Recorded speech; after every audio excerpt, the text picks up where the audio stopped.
Again, super grateful that you are here today, and also grateful for our panel who have jumped on here. We have some experts in the room, and I'm super excited to ask them questions and then let them share their wisdom with you. So I'd love if we could just kind of go around and give a quick little intro. Again, I'll start. My name's Scott with the Virtuous Team. Before jumping on, spent about 15 years in specifically kind of the faith sector, working in local ministries as far as nonprofit work goes. And so love getting to be on the team now and to help and serve various nonprofits. And so would love to toss it now maybe to Amy, just to give maybe your name, your title, the organization you work with, a little bit about what you all do. Sure. I'm Amy Reynolds. Happy to be here today. I'm the Director of Client Strategy at Allegiance Group and Pursuant.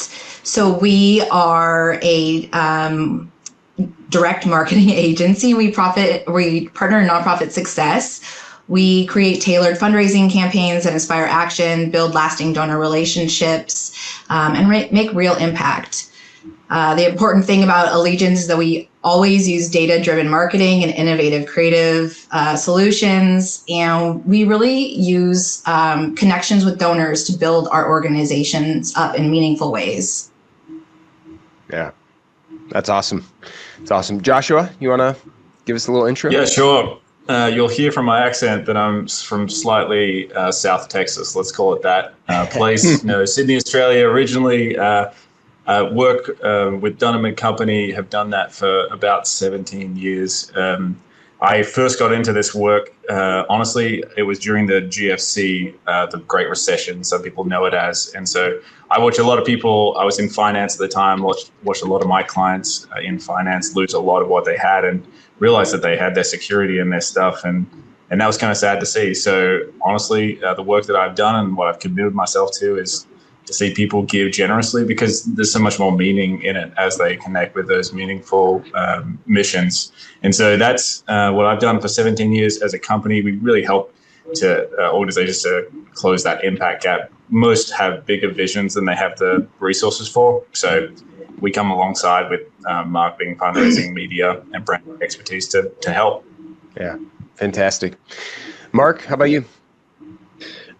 I'm Mark McPeak. I'm the Senior Vice President of Market Research for the 5x5 agency. 5x5 is a full-service marketing company that works with change makers in nonprofits, healthcare, education, and what we call for-profit for good companies. It's interesting for me, many of you probably to think in a marketing company, market research, but I started a market research firm in 2015. And then in 2017, 5x5 acquired me and my team and I. And we have a market research vertical in the company. That's all that we do. Do a decent amount of donor research, and I've actually had the opportunity to be involved in 2 donor shops in my past. So I'm excited about this and glad to be invited. Awesome. Jared, you want to round us out? All right. I'm Jared Schirmer, Senior Vice President of Strategy at RKD Group. And my real focus area, I've spent about 25 years in the nonprofit sector, wearing a range of hats. And most recently, before my current role, was really focused on the digital and media space and how that was changing and evolving, and how at RKD we were innovating with that. And kind of the next frontier for us and for me has been really just thinking about those holistic experiences for our audiences. And so that's where I've been really trying to craft our vision to how to really lead with an audience strategy and bring all of those experiences together, which at the end of the day, I think that kind of summarizes who RKD Group is. We serve and focus on the nonprofit sector, and our goal is to create or work with amazing organizations to create meaningful relationships with their donors. And so we use a range of channels and tactics along the way. And we're obviously hyper focused on data and having that drive us. But if we can take all of that information, all of our creativity to bring impactful relationships between organizations and donors and prospective donors, then I think kind of similar to what Joshua said, like we've made the type of impact that feels meaningful. Yeah, Yeah. I'd love to jump in just talking about the changing donor landscape. I think for a lot of people, they realize in 2020, donors gave in record numbers. We saw a surge of generosity, but that generosity wasn't necessarily sustainable. So, Amy, I'd love to go to you first and just kind of hear what are some of the biggest behavioral shifts that we've seen in donors over the last 5 years, and how should nonprofits think about that and look to adapt?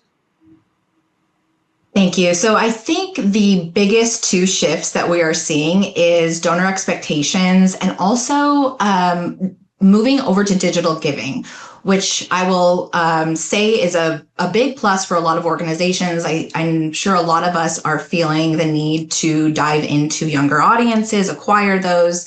So moving into that digital shift has really positively affected our nonprofits. We're seeing 92% of millennials and Gen Z are open to donating online. So this creates a really massive opportunity for digital presence, refining of the online giving experience, and connecting with donors on the platforms that they like. So we're talking social media, apps, etc. And then going back to expectations, those have really evolved over the last few years. Our donors are much more informed. They want transparency, they want communication, and they want to see exactly how their gift has really impacted what they're giving towards. So they want to be a part of your organization. So invite them in, show them what their gift has been doing, how they can make a difference, what other donors have experienced with your organization, et cetera. Yeah. That's awesome. Mark, would love to hear your thoughts as well in regard to just the shifts that you've seen in behavior and in donors over the last 5 years. Yeah, I think Amy and all of us will be talking a lot about some of the same things, especially around some of the digitization that we've seen and some of those changes that have been made. First of all, think about how COVID streamlined so many things. I had a friend who was in telehealth. They were slow walking telehealth, and overnight it just popped. And that seemed to happen in so many ways. One of the things that happened, I think, was there was a sense of a lot more funding available. One of the things that I'm going to talk a little bit about today is healthcare.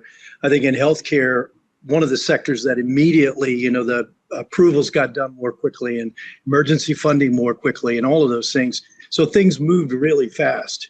And as you said, now where digital options and online options are becoming sort of the first option, recurring giving more common. And also, I think there's been a leveling of the playing field. So donors have so many more options. So I would agree with you, Amy, in the idea that donors are becoming even more and more, as you said, informed, but also particular about where their money is going. Some of our healthcare clients are saying that they're speaking to attorneys more about, where this money's going and some of those kinds of things when you talk about larger gifts. They're interested in how tangible their impact is. And so I would agree with you that we need to really be telling stories of the impact because donors are looking for that. Many more are looking for things that are local, impacting their communities, trying to help people around them. We'll talk some more, at least I will, about some of the skepticism and challenges that are being faced. But I think the idea that some donors, because of maybe having been empowered in the last few years through social media and some of what happened in 2020, I think we are being more careful sometimes with our messaging. I had one healthcare philanthropist recently tell me we're constantly talking to our influencers. This group, you can say this, but you can't say that. And so people are feeling a little more empowered, and we have to be careful because of that. So in different contexts. So I think there's been a lot of change. Obviously, we're going to talk a lot more about some of that. Yeah, absolutely. Well, I have a kind of a follow-up question, at least along the lines of the changing donor landscape. Before I jump into that, though, I did want to just mention we do have our fundraiser in residence kind of behind the scenes today, Carly Berna. Many of you probably know Carly, but she's going to be in the chat as well, answering questions and that sort of thing. So make sure to ask your most difficult questions for her because she can handle them. We'll tell you exactly what to do. So I do want to continue here, though, and I know that one of the things that that we kind of saw was a major gifts increase, but then a decline in overall participation. And today we're talking, yes, about some of the big shifts and some of the things to think about, but I also want to make sure too that we talk about some practical things and some takeaways that people can walk away with. So Joshua, would love to toss this to you. How do you recommend nonprofits kind of approach stewardship differently to keep donors engaged long-term? Yeah, it's a good question. I would say it starts with knowing where they're at. And if we just look at the kind of the macroeconomic drivers of why are there more major donors giving more and less people participating, and we look at the trend of the last 5 years, when people were given loads of cash to spend, of course, they have more disposable income to give. And that's awesome. And we love that their desire is to participate. But as the jam of increased cost of living, which we all know is a factor in all our research that comes back as, number 2 reason why I have slowed my giving or I'm decreasing my giving, that's having a disproportionate effect on younger donors, honestly, that have the highest debt loads. And so they are spending more on that debt. And so naturally cost of living goes up and they have less disposable income to give. And then we look at what happens. The exact opposite of that is where you have assets to leverage. You can actually leverage them for far more. So people who have assets, and often older demographics, boomers own 51% of the wealth of the nation here in the United States. And so knowing that's the case, well, of course, they're leveraging those assets for returns. So we expect there's going to be more to give. And that has correlated with the amount of giving that's happened. So I'll focus my attention here on the mass donor level, partly because I feel like many organizations are at the point of giving up. It's just a lot of work. And I do want to encourage everyone who's listening here, don't give up, because this is an economic cycle. We don't expect this to be forever. In fact, in previous cycles just like this, we have seen challenges emerge like this. But it'll be a self-fulfilling prophecy if we pull back. If we say, well, we don't need the mass donor work anymore. And so I would encourage everyone who's listening, think about, what does sustainability look like for the organizations that have pulled back on mass donor engagement, particularly the ones we've been alongside and worked alongside. We've seen decline year on year for those who failed to invest into things like acquisition and reactivation and cultivation of the mass file, because they become more and more reliant on fewer and fewer donors. And that just it's a risky situation. Formally being in that finance sector and knowing you don't want all your eggs in one basket, because what happens is catastrophic failure if that particular driver is removed or that gift doesn't come, and that's devastating for the mission that you seek to achieve. So the 3 things I'd say in terms of the mass donor level, and just really pragmatic things. Don't overemphasize recurring giving in your acquisition efforts. We have seen this trend. It went up and then back down in terms of desire for their first gift to be a recurring gift. I know many organizations are super reliant on that recurring gift for the underpinning of all the funding for the work, and that's an organizational desire. Unfortunately, it's not always a donor's desire, and partly that's the skepticism playing out. Can I trust you with a gift every month? And particularly if you go older demographics, it's only 1 in 5 boomers who will ever commit to a regular gift. So, and I say regular, that's a recurring on some sort of recurring basis.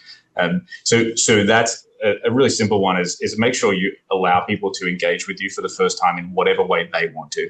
If that's a single gift, if that's a small single gift, that's okay, because what we want them to do is participate in whatever way it makes sense for them. The second thing is just loyal donors. We can communicate to them things like, others have had to step back. Could you step forward? And that's a way of just keeping that it's a really simple message, and just challenging donors to stay involved in a way that is pragmatic and makes sense for them. Because often when they are challenged with that message, we've seen their average giving in a year go up. And then the final thing is just keep including your loyal lapsed donors in your communication. I know there's an economic reason to drop, particularly with channels like direct mail, to drop those lapsed donors. But we have seen in 2024, many of the organizations we work with, they were able to offset the losses in acquisition, which was harder in 2024, with the reactivation work that they did. And so I would just say it's probably time to, if you have dropped them, to pull them back in and to start communicating that missional message again, because likely they're in a different place in 2025 than they were when they lapsed. Yeah. Yeah, I think that piece, knowing and being able to personalize to the donor and what they care about, what matters to them, understanding, is so important, especially as you talked about building trust. Jared, would love to hear your thoughts on this as well in regard to approaching stewardship differently and approaching in a way to keep donors engaged long term. Yeah, absolutely. And I'll build off of a few of the things that were just shared. But, I mentioned when I kicked off kind of my focus area at RKD right now, which, is this audience first approach and strategy. And it's not new in the space as far as what we've called it. I mean, we've gone through various versions of this, whether we're talking about donor-centric language or donor-centric fundraising, et cetera. But for me, really one of the first aha moments I had actually started back a couple of years ago. RKD has been building and expanding what we call transformational giving, but our transformational giving team, which is made up of gift officers that have in other lives have spent time at great organizations doing amazing work connecting major donors with causes. And as I've been introduced more and more to that world and learned that the ins and outs of it, what I kind of really recognized at a deeper level than I did before is that the level of intentionality that goes into those relationships if you have a really good gift officer. Mm. And unfortunately, as much as in our space, we've talked about donor-centric fundraising and we've talked about, putting the donor at the heart of things, practically speaking, so many of the things that, would come up in conversations with that giving team, I couldn't even draw a parallel to what that looked like in the mass market. When you thought about, for example, I know the best way to contact my donor. And I see, like, even in the chat, somebody put in here asking about phone calls. Well, what do I do if they're not answering the phone? Well, what would a major gift officer do if they had a person? Well, I got to keep calling because that's the channel I work in, or that's where I budget. No, they'd say, how do I make a better contact? Maybe I'm going to send them a note in the mail. Maybe I'm going to get them that personalized email. Maybe they like texting better. And so, we start thinking about that. Another thing gift officers, talk about is they listen. They listen to what those donors are passionate about, what they're telling me, and I lean into that, and I start thinking about what we're doing that ties into the areas that they're passionate about. And so you start saying, are we doing a really good job listening or not? And that's the thing, like Amy mentioned, talking about being data first. We have so much data, which is what we should be using to listen, but are we actually using it to then provide that, or do we listen and then we continue on doing and talking about the things that we want to talk about? Yeah. And the same thing goes with ways that they can partner with us. And I think that doing a better job of crafting that messages to some of the audiences we have is where there's so much opportunity, and then thanking them and following up. A gift officer would say, they're never gonna receive a large gift and not properly thank them, and even thank them through multiple avenues, and to report back on the impact of their work. And so if we were to take a few steps back and look at our mass market program, how effective have we been about thanking our donors and thanking them multiple ways and showing them of their impact? And so that's really, if we want to do a better job of connecting with more donors, I think what we can take away is that the reason why some of our donors continue to give us more, and we're seeing that, is because we're actually speaking to them well. We're speaking the language they want and the channels that they want. But the other, where your antenna should go up is maybe all those that are dropping off, that are lapsing, they're telling us that what we're doing actually is not cultivating a better relationship with them. And that's my opportunity to start adjusting my messaging, start adjusting my channels, and start really trying to invite them in other ways to the organization. Yeah, that's well said. And you mentioned Angela's question, which was people seem to be reluctant to answer the phone, especially during the election cycle. Any ideas on this trend? And I love what you said, understanding that the communication methods that people prefer are really personal. The webinar was starting and I got a phone call. My phone started ringing, and like a lot of people, it says under there potential spam, and I silenced it. And unless there's a voicemail, I'm not calling that person back. And even if there is a voicemail, chances are I'm not calling them back. But a text for me, I'm probably going to answer, and so everybody's different. And so I think that personalization, I think, is so important. We have gotten a couple questions I love to kind of throw that are a little bit tactical, but also speak to the way donors have kind of shifted. And so anyone can jump in on here. But one of them was, would love to hear if anyone has experience with texting donors to ask for gifts or engagement. Has this been successful? Does it differ based on the donors' ages? So yeah, would love for somebody to jump in and speak to that.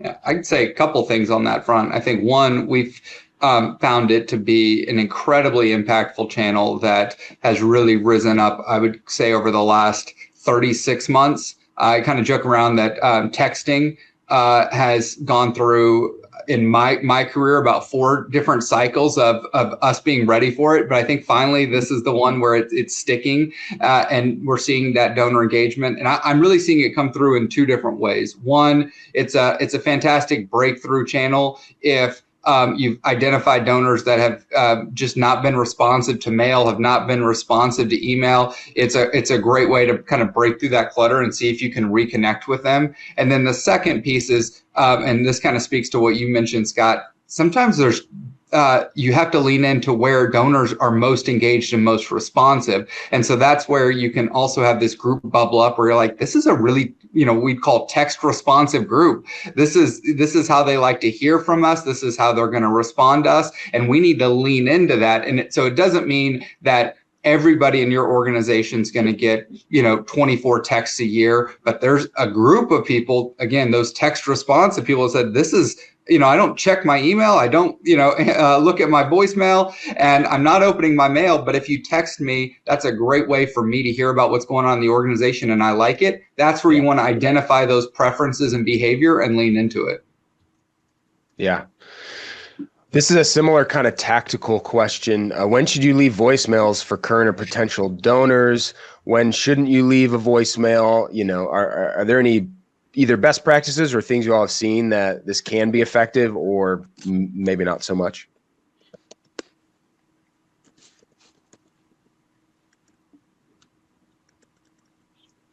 I can speak a little bit to when you can leave a voicemail and when you shouldn't. I think the first time you reach out, we can leave a voicemail, but if you're going to be reaching out several times, I would hesitate to leave a voicemail every single time so it doesn't feel so overwhelming for the donor. But trying those other methods, if they're not answering the phone, send them a text, send them an email, try other methods. Yeah. Yeah. I think, again, like some of the big idea is, are you personalizing that communication? I will say understanding those pattern interrupts is important as well for people. So at times where it's like, well, nobody leaves a voicemail, and then you get a voicemail, you're like, oh, well, this has interrupted the pattern. And so that engagement can be high.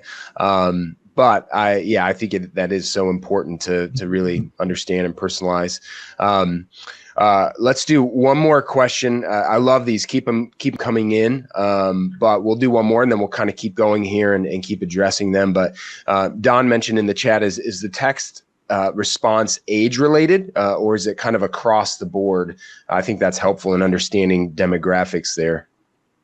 In the generational research we just are releasing this week, we did see there is definitely responsiveness, more responsiveness from the younger demos. That being said, boomers are on the rise big time for text. So they've gone from about 6% saying they would respond to text to actually closer to a third. And the expectation around communication is pretty similar to that. About a third of them expect that there would be some form of text communication from a charity they support. So, I mean, that's improving. It's gone up a ton, and I expect that trend to continue. So it may become ubiquitous, in time here. There are still some holdouts in the boomers for online giving, so you never know. But it is certainly growing. So we can see that trend continue. Yeah. Well, this is great. Again, thank you all. Please, keep your questions coming. You can submit it in the Q&A tab. You can put them in the chat as well, but we love that, and we'll make sure there's time at the end there.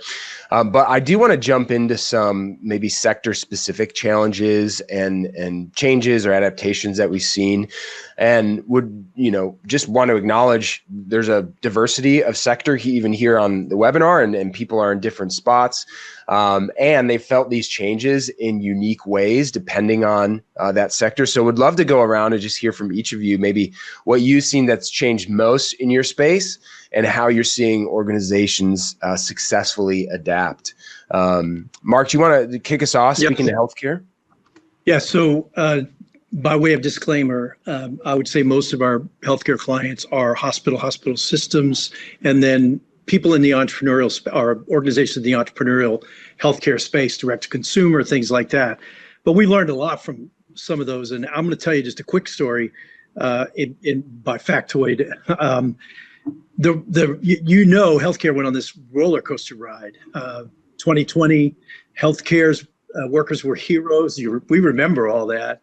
But then it wasn't very long until my healthcare consulting friends were talking about everybody's leaving healthcare, because it seemed like overnight there was this public opinion we all recognize of the skepticism and even mistrust that began to arise about, starting with institutions around vaccines and the government and mandates and all those other kind of things. And unfortunately, it eventually sort of got to the everyday, day in, day out healthcare environment. So the first thing that I'm just going to briefly mention is, dealing with this. The federal government muddied the waters, of course, by giving lots of money. And I shouldn't say that was a good thing in a sense, right? But a lot of times people are asking the question, why in the world are you out here raising money? Look at all this money you've got. And so these are questions that maybe in that kind of way were not being asked. And some of our hospital system clients have said, particularly, big brick and mortar projects or big technology projects, which used to be the things that people were not at all reluctant to give to. There's a lot more skepticism around those, like, aren't you rich and why are you doing that? And so they have understood that they have got to bring what people are interested in giving to, which is impact in the community. I want to make a difference. I want to make a change. So even when we're telling the story of this new expensive facility or innovation, and I think all of us can learn from this, doesn't matter what our sector is, that we need to help people understand what's the impact of this in a way that really connects to you and connects to your community.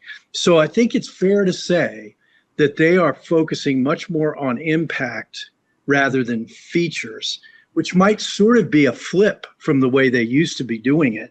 And one of the things that's really complicated is the kind of catch-22. I want to walk into a healthcare facility that's pristine and it's clean and it's high technology and everything, and that conveys excellent healthcare. But it may also convey you have a lot of money and you don't need my money. And so it's complicated.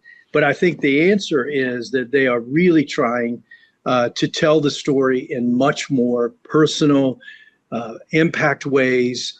What is this money going to do to make this community better, to help people who have needs, things like that. And of course, just quickly about the digital, the challenge of moving to digital is the same that probably everybody's thinking about. High touch, high relationship fundraising has now got to transfer over to adapting to this world where it's now digital.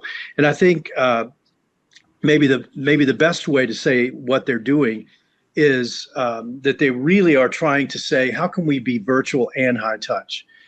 Have one client who's in healthcare now, but for many years raised money all around the world and even had some, 7, 8-figure donors that were giving, and all she ever did was meet with them virtually.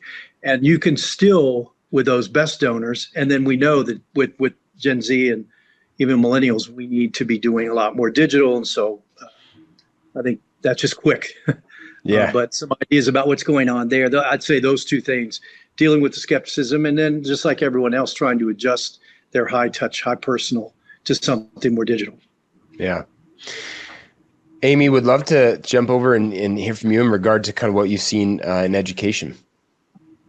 Sure. I know that we all know education was greatly impacted by COVID-19. Classes went online or stopped. So the education vertical has had quite a few challenges. But a lot of what they have done to pivot is really around that digital first fundraising. When you can't have an event, you can't go to class, you can't go on campus. Let's have a virtual event. That's what a lot of organizations started doing, and it has really worked. So shifting those virtual events and crowdfunding campaigns, social media driven asks, and many of those types of things have been really popular post-pandemic for the education sector. And then again, increased focus on engagement, and making sure our donors understand where their gifts are going, how they're being impacted, how people around them are being impacted. And we also have to remember too that donors are much more aware of who they're giving to now. I believe we talked about this a little bit earlier, but really having that edge over your competition, understanding what differentiates you from the rest of the marketplace and your value. And then we want to ensure we're demonstrating how those donations are being effectively used. So really making sure that those online digital efforts are really strong in coming back to the donor and closing that loop on what they've been doing, what they've been giving to. Yeah, I appreciate that. Jared, would love to hear your thoughts in regard to the human services sector. Yeah, I think one of the things coming out of COVID was obviously, like you mentioned before, such a influx of new donors. And, one of the things we've been really trying to be hyper focused on is, especially from a mass market perspective, whether you're talking about mail or digital, et cetera, is we're laser focused on testing and verifying, any changes we make to a program, because we want to be so sure about, what the performance-based decisions, data-driven decisions. And, kind of the realization we've had is that we have a whole wave of new participants that are joined with our organization and have since maybe lapsed, or we're bringing in new individuals every year, and their passions and their interests and their reasons for giving could look very different than our loyal donors for 10 plus years. And especially when we think about the human services space and the things we're doing, we work with some organizations that are doing domestic work and international work. We're looking at some organizations that have historically had strong roots in feeding and providing shelter for those in need, but yet they also have programs that are talking about job development and training. And there's, you kind of name it, we can go down the list. And the challenge can be that in our testing world, these loyal donors of 10 plus years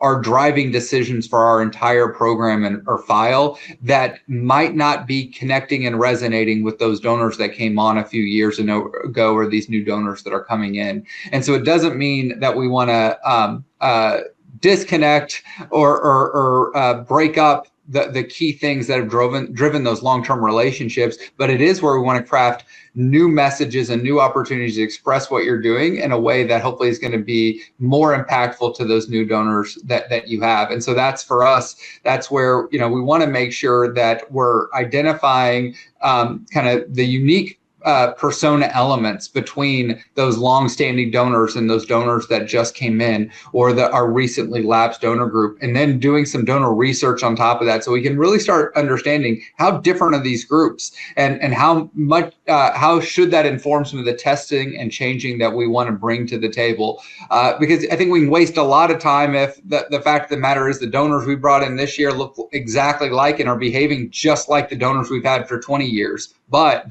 if we're noticing they're a lot younger, they have a lot different interests and passions, all of a sudden our media mix should look different. Our creative testing, it gives us a whole range of opportunities. All those things that we say, well, we tested this once and it didn't work, or our donors don't really like this program, or they don't give to that. maybe that was true for this core group that you have. And so continue to talk to them about the food program. But there's a new group that might be really interested in how you're going to transform lives through job skill training or things of that nature. Yeah, that's awesome. Joshua, let's finish with you. If you could just kind of speak to the specific, faith-based organizations. Yeah. And Jared, I love what you just said there, because I think it kind of triggered for me the transition generationally that we're talking about at the leadership level for the organizations that I'm sure many of you guys on this webinar serve. This generational leadership change, but also donor generational shifting happening. And I think that can mean new expectations for sure. In terms of the big two things in the faith-based sector that we've seen kind of combined to make a bit of a storm. The first is due to that fiscal constraint of many donors who we previously surveyed that are weekly church attenders, which kind of fund most of the faith-based work that organizations do. That group of donors went from giving pre-pandemic up to 6 or more organizations. There was 6.3 organizations down to around 3. So half the number of organizations supported. Now that's a huge drop. And if you think about that in terms of you as an organization, that includes their place of worship, by the way. So there is typically for a weekly church attendant, it's going to be the first place that they give, and they give the most to their house of worship. So when you look at, okay, well, I've got to be in the top 3 passions of a donor, that's going to be more challenging. And so naturally that has played its way out in terms of attrition and second gift conversion rates dropping, that kind of thing. The second thing that happened at the same time was consolidation of a bunch of traditional media outlets that previously were a great source of acquisition of new donors in the faith-based space. So some people who are aware of this would be aware of some of the stations being bought up and no longer advertising or having connections with faith-based nonprofit organizations. So that's a challenge. And at the same time, you had event companies going out of business because of COVID, and the shutdowns there meant whole industries around tours, concerts, etc. got shut down. Now they're starting to spin back up, but they're still not at full pace. So again, the crimp on acquisition there. And the final thing is just some targeting changes that have happened in the digital space that just mean it's hard to find the right kind of faith-based donor for organizations. Again, we just don't have the same levers. They've taken those levers away. At this point, they've taken them away. It might come back with a vengeance. We'll see. They're consistently changing their platforms. But those three changes on the acquisition front have made acquisition harder. So I'd say in terms of like really practical things that organizations have seen be successful over the last 5 years, the practical pieces. One is just make sure you have a unique promise and you know what that unique promise is. Even through a generational shift of organization, you've got to know what you represent in the donor's mind. Because if you're going to be number 1, 2, or 3, you really have to be like tight with that donor, and they have to say, this is part of my life. Like I'm one of these people, and tribally aligned in some ways to say, this is my thing. And in order to get it to that point, you've got to be really clear on what your thing is so that they can align themselves. And let's be honest, a bunch of our for-profit counterparts make their brands a part of someone's identity. And I don't think we always do a good job of aligning identity with what they give to. And I think that's a space of opportunity. And I've seen some organizations do that really well. And the second thing is just ongoing investment in multi-channel acquisition. And I'd say acquisition now starting at engagement, not at a gift. So that is some participation in the mission of the organization, whether it can be as simple as getting a downloadable thing, it can be signing a petition, it can be some sort of participation or step towards the organization, and then the movement of that participation to a gift in an intentional way, because it's becoming more and more expensive for that direct donor acquisition. So kind of building that larger pool or audience of people who believe in the mission, and then cultivating from there the new donors. So they're the two big drivers in terms of the faith-based space that I've seen, and what organizations are doing to offset it. Yeah. No, I so appreciate that.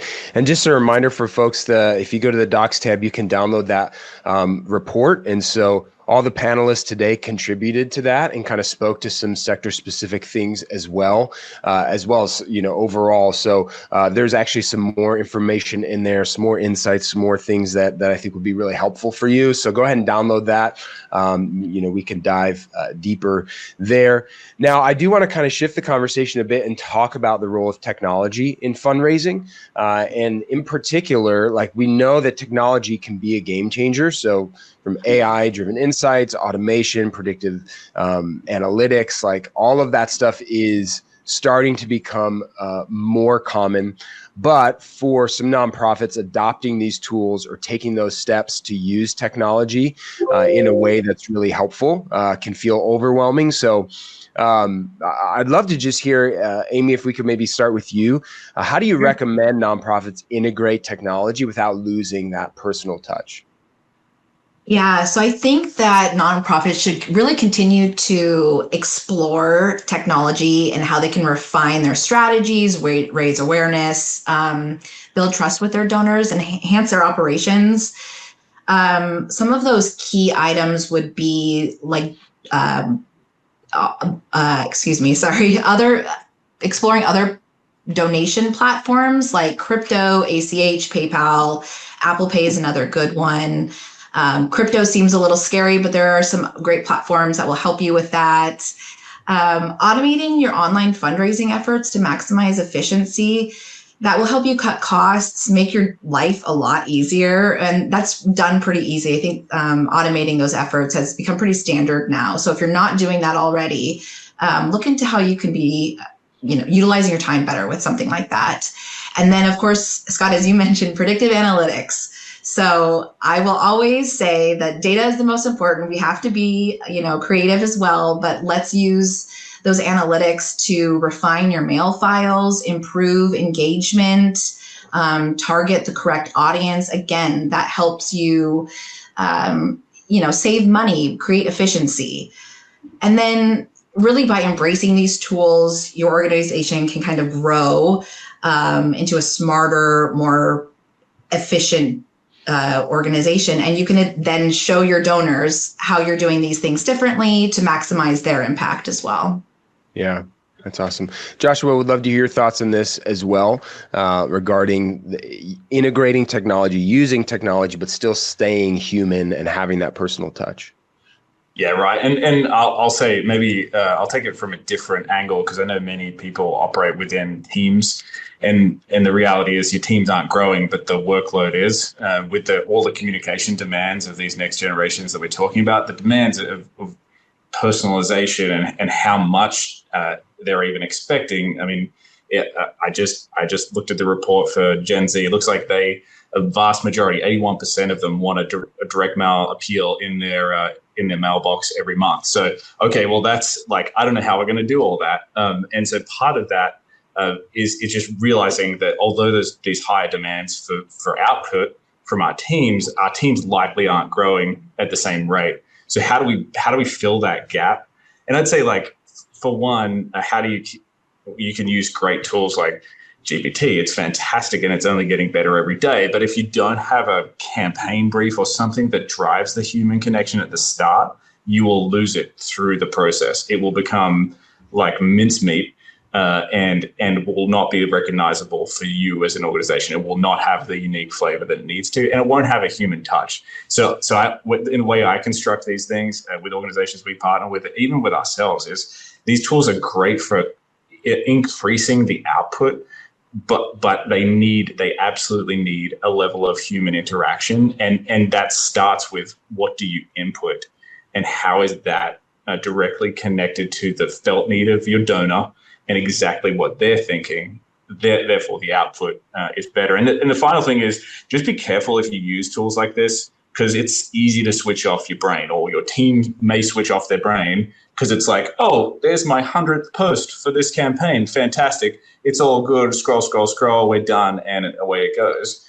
I would say you've got to have a healthy skepticism when you're reviewing any outputs from these tools, because you've got to put a lens on it that is going to bring that greater human connection. So again, when you're at the 100th post, it's easy to switch off your brain. But if our teams and ourselves, as we review outputs from these tools, like, does that actually make sense? And is it connected in a relational way is a question I would be asking. So I kind of took it from a different perspective in terms of your team and how you create outputs, but it's certainly an expectation that there's going to be demand for more.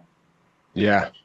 Yeah. And it's one of those things, that will continue to evolve and grow. And so it's that ongoing conversation to understand it. Now, we've been getting a ton of great questions in the Q&A, and so I appreciate it. I know I asked for them, and then people were like, yeah, that sounds awesome. So you can upvote those questions too. If you go in, you're like, oh, I'm curious, what are people asking? You can say, hey, I'm interested in this. It'll move it to the top. I'm going to answer those kind of in priority. So vote for your own if you want to answered earlier.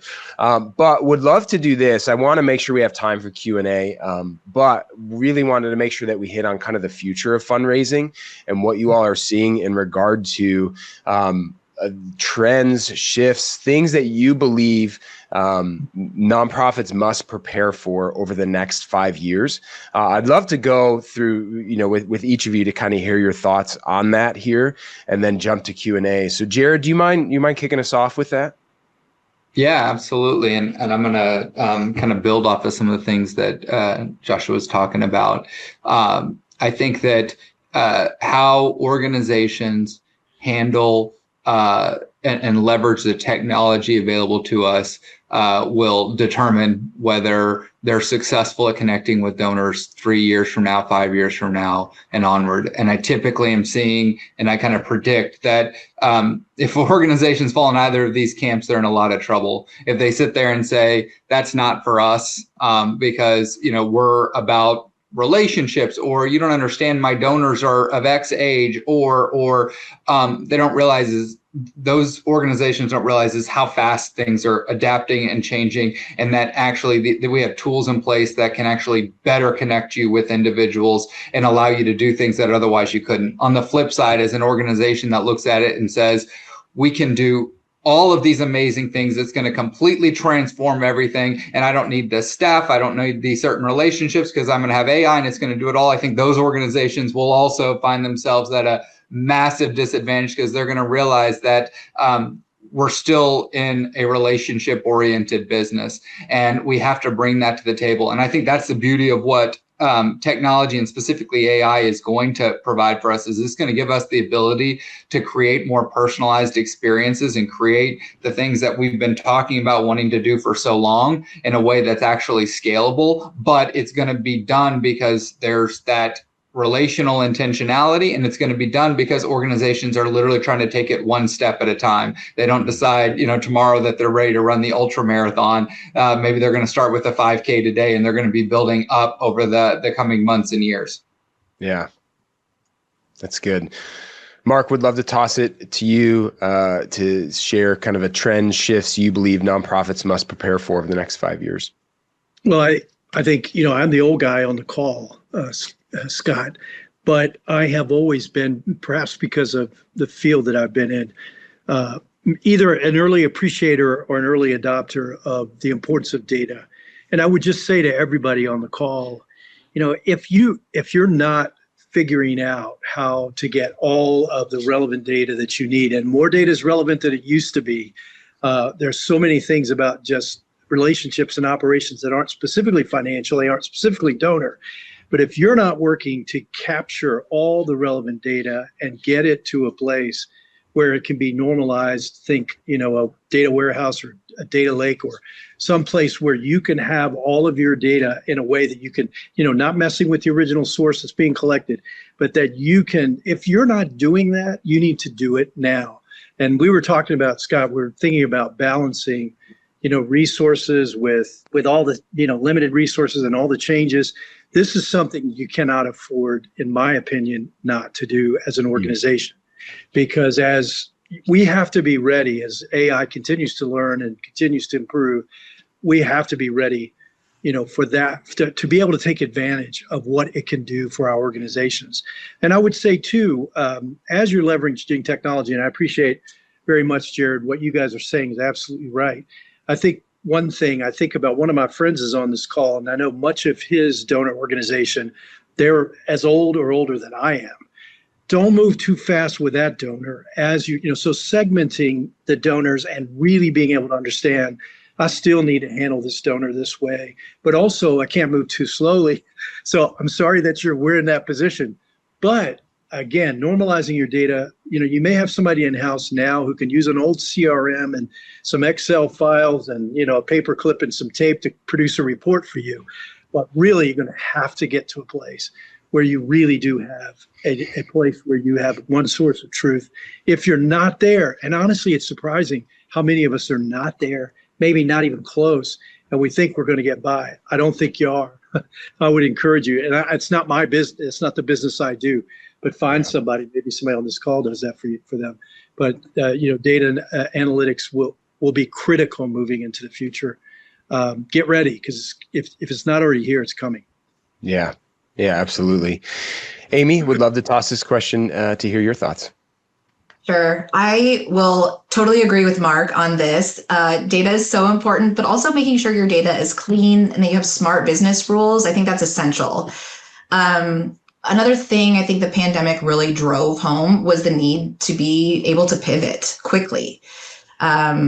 So we need to be flexible enough to make changes under any kind of circumstance. We should have emergency action plans for anything that could come up. You don't have to have it all solidified, but you should have something in your plan with your agency or your fundraising team that says this is what we're going to do if another pandemic happens, if USAID goes away, those types of things. So we're in a very different environment now, and we just need to prepare and be ready for it. And we need to have team members that are ready for it too.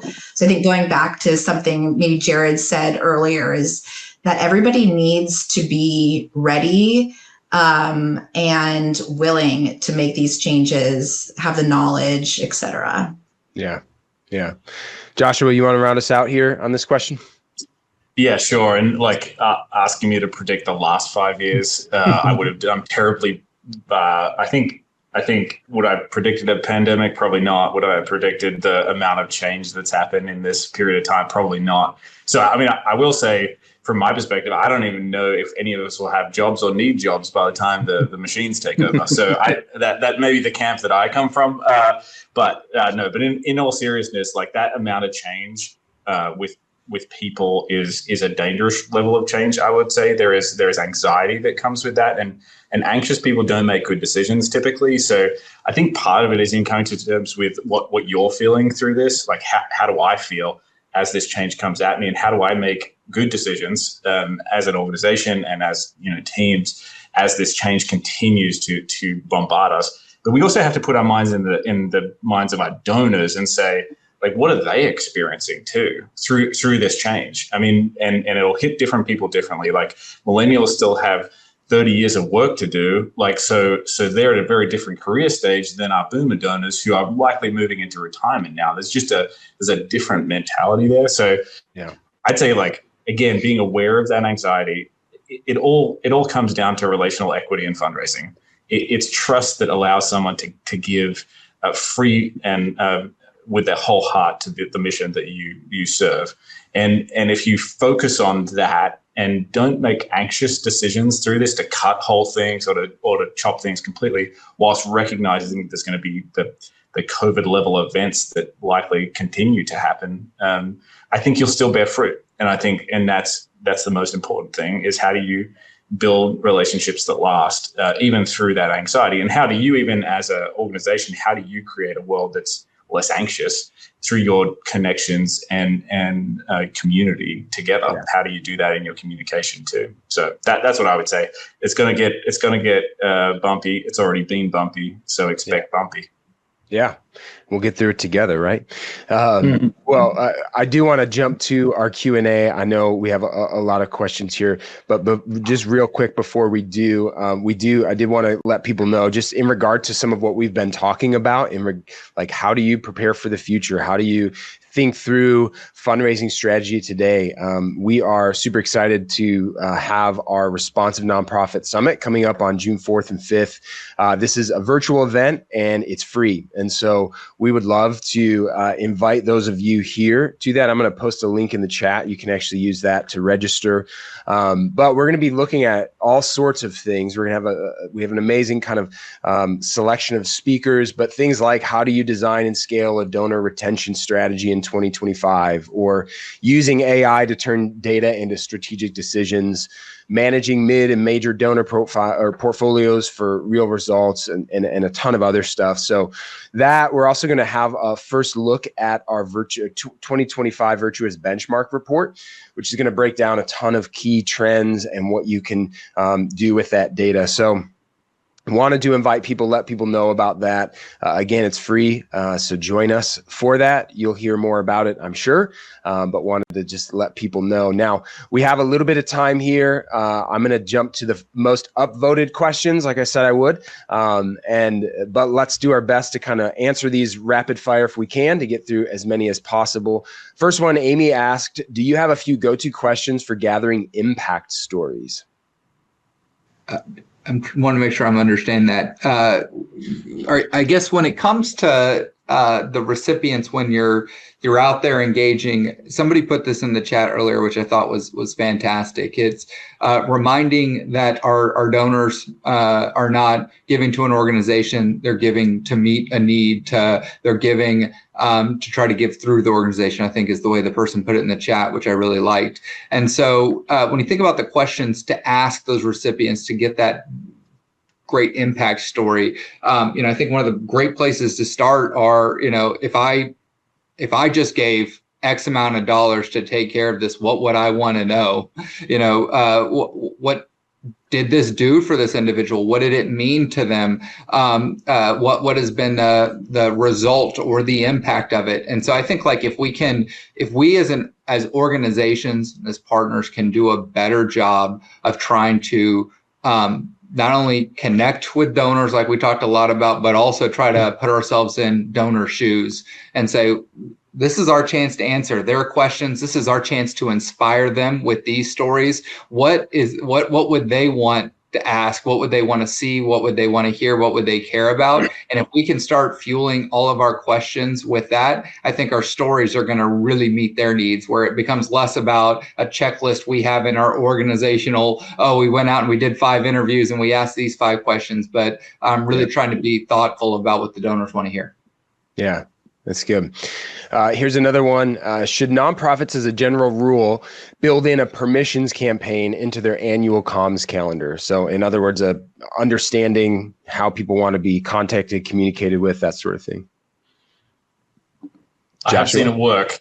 I would say I've seen it work. It has to be done really well. And I would say you actually want to put the control in the hands of your donors all year round. So don't just leave it to one campaign. Ideally, from the very onset of a relationship, there is a clear dialogue with the donor about exactly how they want to be communicated to. You've got to be careful, because sometimes you get overzealous data entry people who are like, oh, the donor had a question. They must not want to receive any communication from us. And so be careful of that, that side of things. But I would say I have seen it work. It's got to be done in a way that is donor-centric, though, because I can see occasionally those campaigns are run in such a way that it's actually about the organizational need. We want to hear from you about what we're spending money on to communicate to you, essentially, is the undertone of the message.